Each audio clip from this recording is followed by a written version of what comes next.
All right, back with you, ladies and gentlemen. This is Mike Alexander and Jonathan Wilson, Radio Free Los Angeles, and we're very happy and pleased to have with us for this segment Craig Huey, who is going to go over his judicial nominations. He puts out some wonderful letters, and I'm going to let him tell you about himself just in case you don't know him. Craig, are you there? I am, Mike. Hi. Hey, fantastic. Craig, thank you so much. You're a man that I got to know here several years ago when you were first running for the Assembly District. Then, down in Torrance, then as I recall, you ran for Congress as well, did you not? I did, and came very close, just a couple of thousand votes of winning against basically $4 or $5 million spent against me. But Yes. we learned a lot. You sure did. And unlike a lot of candidates, and this is not a slam on candidates who kind of go off, but unlike a lot of candidates, you stayed involved. And we've known each other now for, I don't know what, about 8 or 9 years. I think your campaign was in 2010 or 12, whatever it was. But you haven't gone anywhere. And you have launched at least, what, 1 or 2 newsletters out there to help voters? Yes, we have 2 of the largest newsletters in California. One, the Huey Report, which is on economic freedom and politics. And the other one, Reality Alert, which is the largest evangelical Christian worldview newsletter. And then we have created websites on how to vote your values for both of these, and also judgevoterguide.com. Yes. And so I'm on Fox a lot. I've written books, like a book coming out now on the deep state. I give a lot of speeches. But the judges are among the most difficult races ever to identify who to vote for. And we started tackling that about 20 years ago. And we've got this thing down where we know if these judges are good or bad, if they're judicial activists or strict constructionists. Exactly. And as you know, we at TPAC, and whether you know it or not, we have recently reformed or rebranded as the California Taxpayers Union. One of our top requests is always on who to vote for judges. And despite my own background, I very rarely have the ability to know who to vote for. When I talk with lawyers or even other judges, they too are a bit in the dark. So your assistance in this area is very helpful. Now, our focus on this program, even though we're heard in several counties throughout Los Angeles, or Southern California. Our focus right now is Los Angeles County judicial nominations. So if you could, maybe you could walk us through those nominees and let us know who people should be voting for. So I'll let you listen. take it right from the top. Listeners in Ventura, listeners in Orange County, San Bernardino, Riverside County, or San Diego, anywhere in California, from Northern California to San Diego, they want to, they can go to judgevoterguide.com and they'll see their county and they'll see the judges that are running.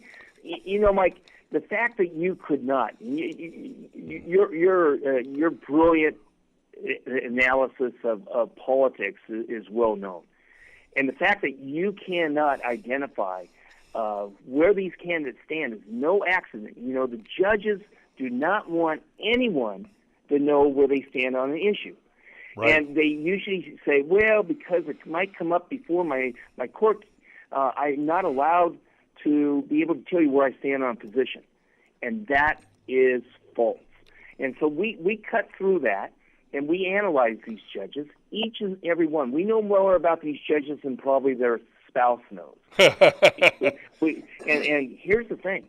These are so important. And, Mike, in this race, it's the Superior Court, and it's broken down by county. In November, it's going to be the Appellate Court and the all-important California Supreme Court right. The voters are going to be voting on. And in the Superior Court, they're powerhouses. There was a Riverside Superior Court judge that just made the decision that this pro-abortion bill that Sacramento recently passed was unconstitutional. Right. and they overturned it. There was another Los Angeles Superior Court, that said homeschooling in California was unconstitutional and illegal and tried to outlaw it, and that had to be overturned. So these courts are very, very important. And here's the thing. The progressive left has put $500,000 to $1.5 million behind some of these candidates we're going to be talking about, because George Soros, the Democratic Party, the labor unions, the gay rights groups, all of them want to control the judiciary and legislate from the bench. Right. And God only knows, we've seen a ton of that in the Trump administration, but it isn't just the Trump administration. We've got 5 minutes to go, Craig, so I wanted to get a jump. The points that you've raised, you and I need to come back to time and again, and I hope you won't be a stranger to the show. Love to have you on. Let's start at the top on the judicial nominees here in Los Angeles County. Office number 4, we have the incumbent Veronica Salceda. She's being challenged by 2 deputy DAs, Matthew Schonbrun and Alfred Coletta. What can you tell me about this race and your recommendation? In taking a look at this, what we have found is that Matthew is by far the liberal, the progressive in the race. Veronica tries to be kind of a liberal moderate, but Alfred comes out as a strong, strict constructionist, one who believes you don't legislate from the bench, but you interpret the law. And we will be much safer with Alfred as a judge, and that's who I'm recommending. He has actually contributed to Ed Royce and Rudy Giuliani and Republican Party of Orange County. Good man. He has 38 former judges and current ones behind him, 12 prosecutors, 28 attorneys. Good guy. Great stuff. Let's go on to, so the call there, the Huey call for office number 4 is Alfred A. Coletta, Coletta. Going on to office number 16, it looks like an open office there with 3 candidates are Hubert Yun, Y-U-N, Deputy DA, Patricia Hunter, who's a deputy city attorney in L.A., and then a Sydney, looks like female, Jane Michel, Michel, who's a senior deputy prosecutor in the city of Redondo Beach. What say you? Well, it's rare to have 2 good candidates running. Uh-huh. And the race for me is between Sydney and Hubert because they're so close on the issues. But we ask these judges, who's your favorite Supreme Court candidate? What would you do to protect the taxpayer? What would you do to protect homeschooling or religious liberty? And the one who really came out and got a very rare rating, we rate the candidates by 1 to 5. Herbert Yun got a 5. Wow. His answers were so superior that I was really surprised. He's with a gang murder. He's a gang murder prosecutor in L.A. County. Oh, yeah. And the guy is really good. Great. And he deals with the worst of the worst. Yeah. Moving on to office number 20. 2 candidates are Mary Ann Escalante, who's a deputy DA, versus Wendy Siegel, Segall, who's also a deputy DA. What's the call between these 2? Well, Mary Ann, she's endorsed by conservative judges, conservative groups. She was the one who, her son was at Cottonwood Christian Center when they tried to shut down things that were going on there. She is awesome, and we analyzed who she thinks is the best Supreme Court judge, and it was really amazing. I think Mary Ann would be the right person to vote. Strict constructionist. She got 4 stars. Hey, we got a minute and a half to go, so the call is for this segment. The call then between Escalante and Siegel is Mary Ann Escalante. Going on to office number 60, candidates are Tony Cho, CHO, who's a deputy DA, Ben Colella, also a deputy DA, and then Holly Hancock, who seems to be private counsel. What's your call on those 3?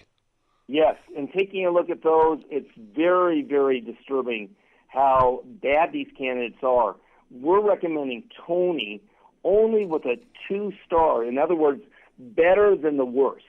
And so he's a liberal progressive, but the other two are worse.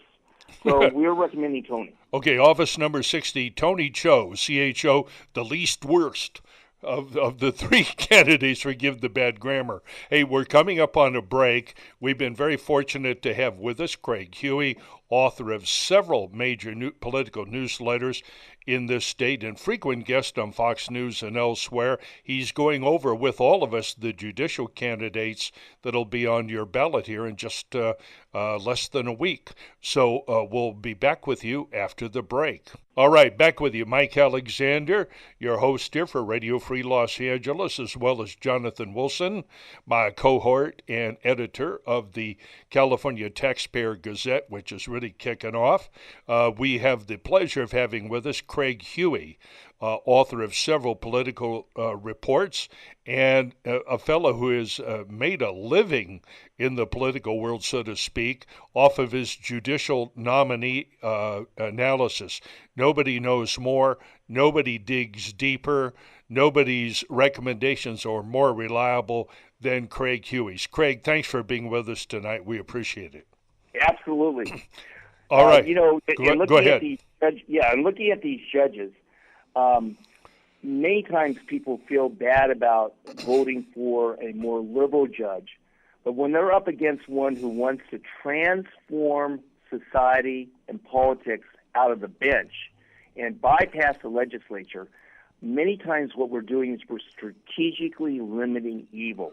And that's why, Mike, sometimes I'll recommend someone and hold my nose because I know they'll do less damage. Hey, we're totally with you. You know, we live in the real world.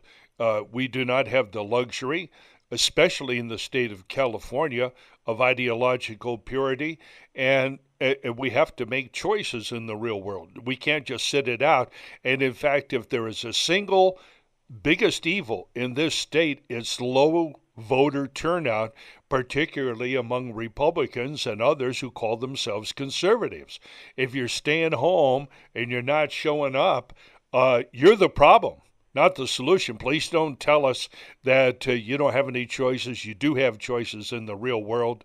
And Craig is one of the people who stayed engaged. Our organization is stayed engaged. And trust me, ladies and gentlemen, here in the state of California, we have probably 5 million people who identify as either Republican, conservative, or whatever, and there's a ton of Democrats who agree with us on issues. If we engage, we can change the state. We don't have to just sit here, and that's why Craig and I are getting together here. It happens, this is pre-recorded, but on Sunday nights we gather with each other to talk about what we could do to make California golden again. And Craig, we want to thank you for being out there and laboring in the vineyards with us.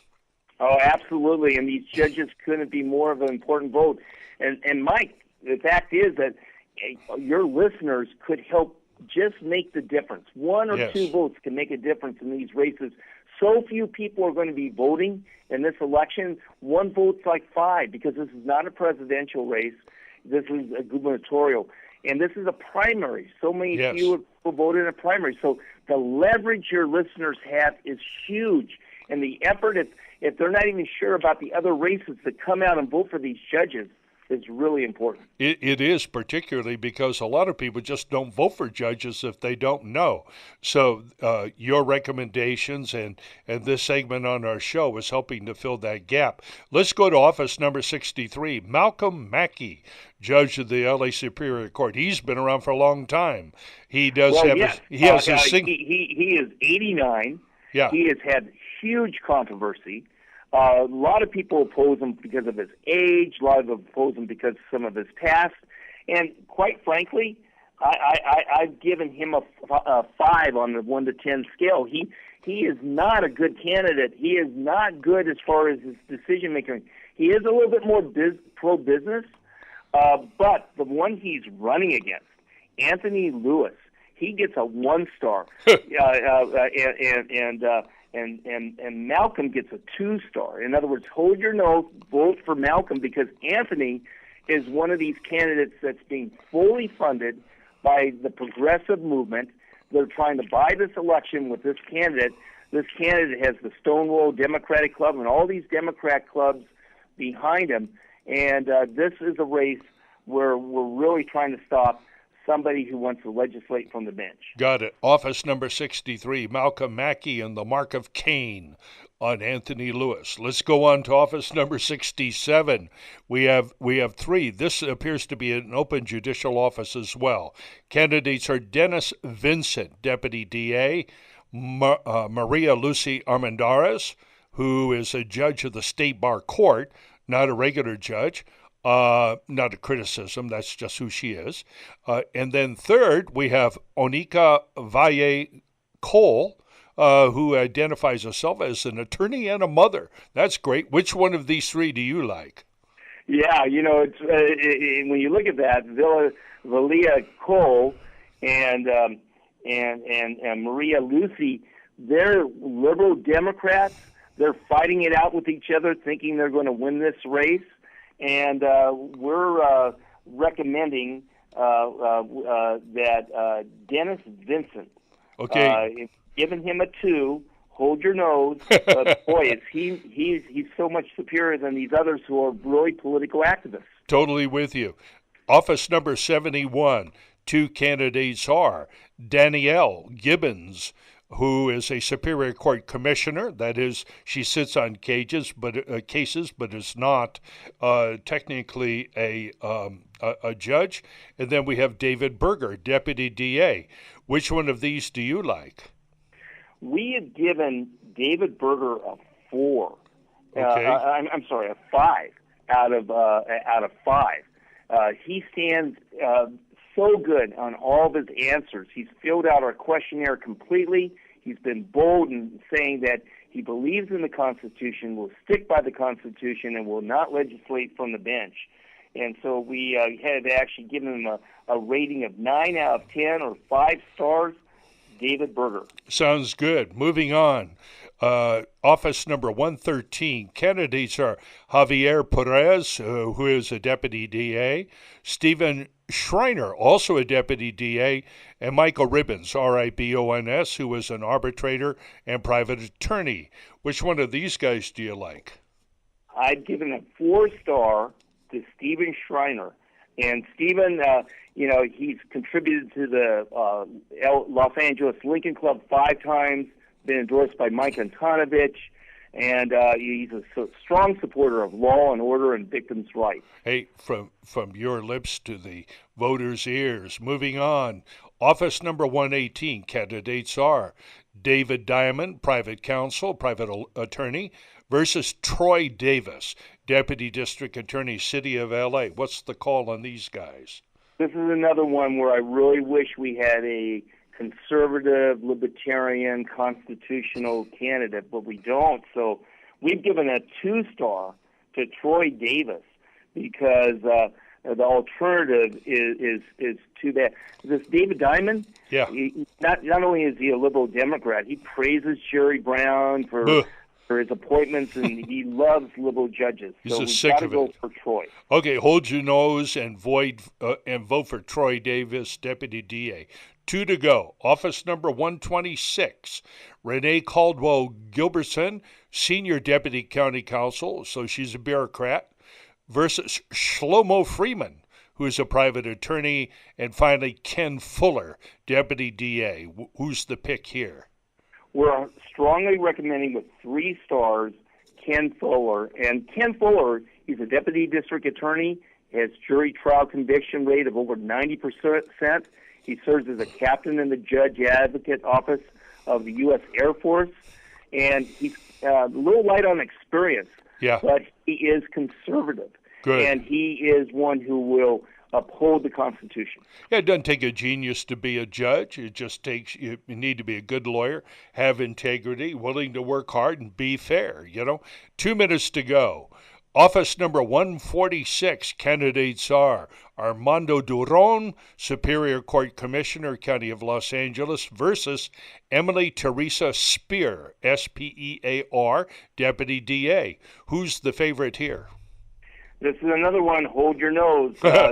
We give 2 to Emily, and we say vote for Emily Spear. She's a tough deputy district attorney who's prosecuted murders, and although Spear lacks some of the experience, she is so far preferable to liberal activist Duran, right, who most likely will completely impose her own political views on the people before her court. She will legislate from the bench. So we say vote for Emily Spear. I'm with you there. Craig, with 1 minute to go, would you please give your various websites, starting with the Judicial, where people can go to sign up for your newsletter, sign up for your recommendations? Yes, thank you. JudgeVoterGuide.com, JudgeVoterGuide.com for all the judges from Northern California to San Diego, and then CraigHuey.com, CraigHuey.com. We rate all the candidates, governors, Congress, Board of Equalization, City Council, from Northern California down to Southern California. And if you go to CraigHuey.com, you'll also see the judges there. 30 seconds to go. Craig, I want to thank you so much for coming on and giving us the benefit of your wisdom and expertise, also giving us an opportunity to renew our friendship. Please give my personal regards to your wife and to your son, and we wish him a speedy recovery. Thank you, Mike, very much. All right. Now, 10 seconds to go. We want to thank all of you for coming here tonight. We'll be back after the break. RadioFreeLosAngeles.net.